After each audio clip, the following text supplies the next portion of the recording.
In a major blow to Uyghur Muslims, the UNHRC has turned down a debate on China's crackdown in Xinjiang.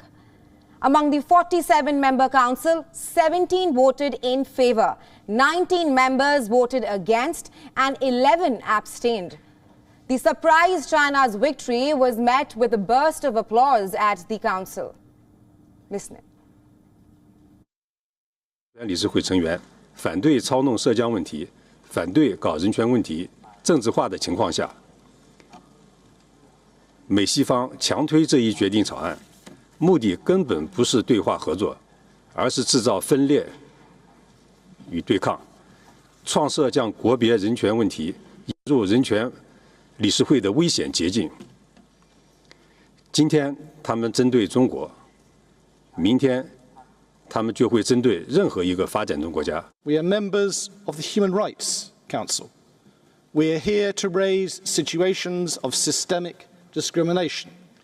We are here to discuss the most serious human rights violations and abuses wherever and by whomever they are committed.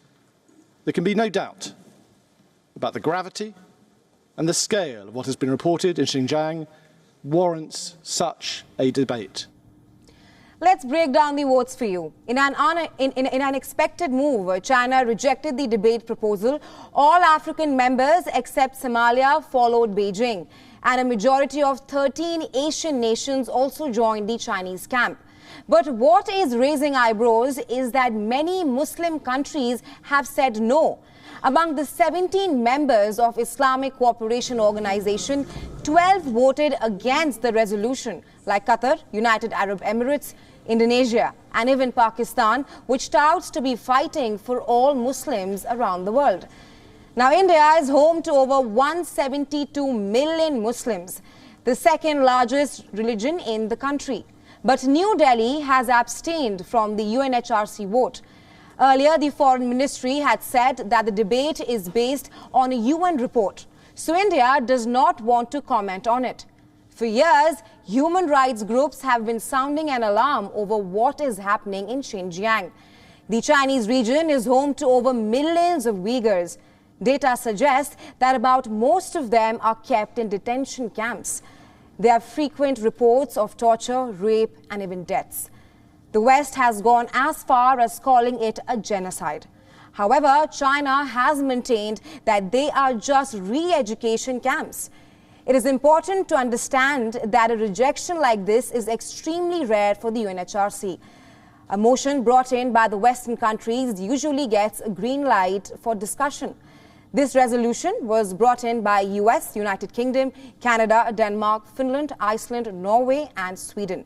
The defeat is only the second time in the Council's 16-year history.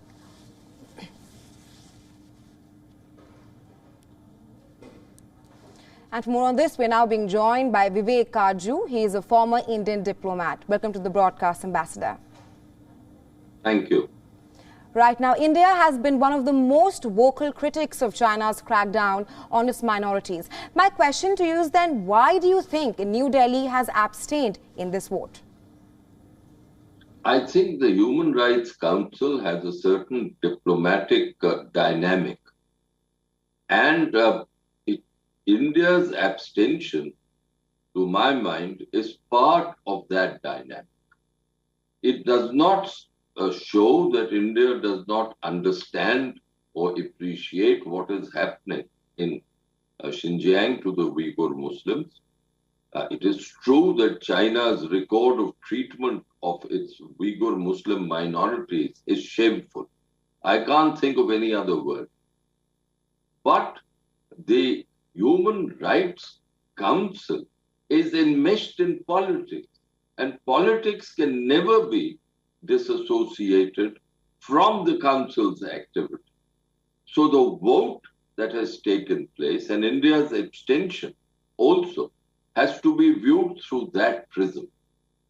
This is the unfortunate fact of international diplomatic life, of international relations. You listed out the countries that abstained, the countries that voted with China. And that shows also that China's growing clout in Africa and in parts of Asia. And as far as the OIC countries are concerned, if you see the OIC's consistent record on China's treatment of its Uyghur minorities, that record does not show the OIC in a good light. If anything, the OIC has always slurred over this report. So it has not stood by the Muslim minorities in China, and that also shows China's influence over the OIC, including through its client state, Pakistan. Right. Like you mentioned about the countries that have abstained from the vote and those that have voted against the debate.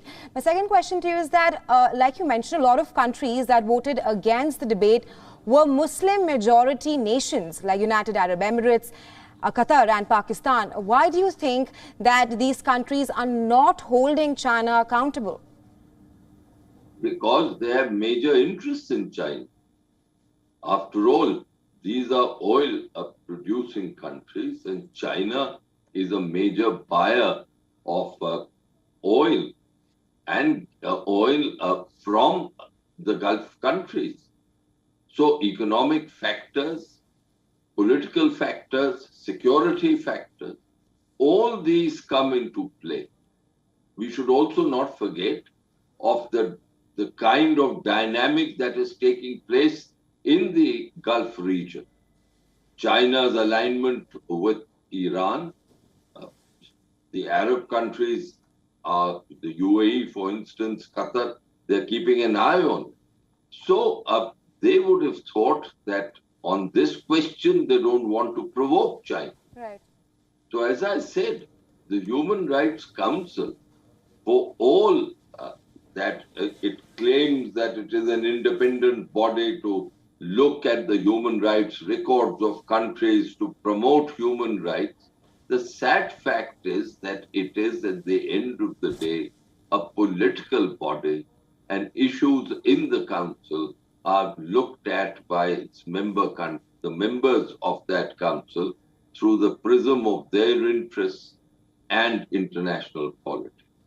And this Uyghur vote is an eloquent demonstration of the proposition that I am submitting before you. Thank you, Mr. Ambassador, for joining us on WION this hour and getting us up to speed on this. Thanks very much.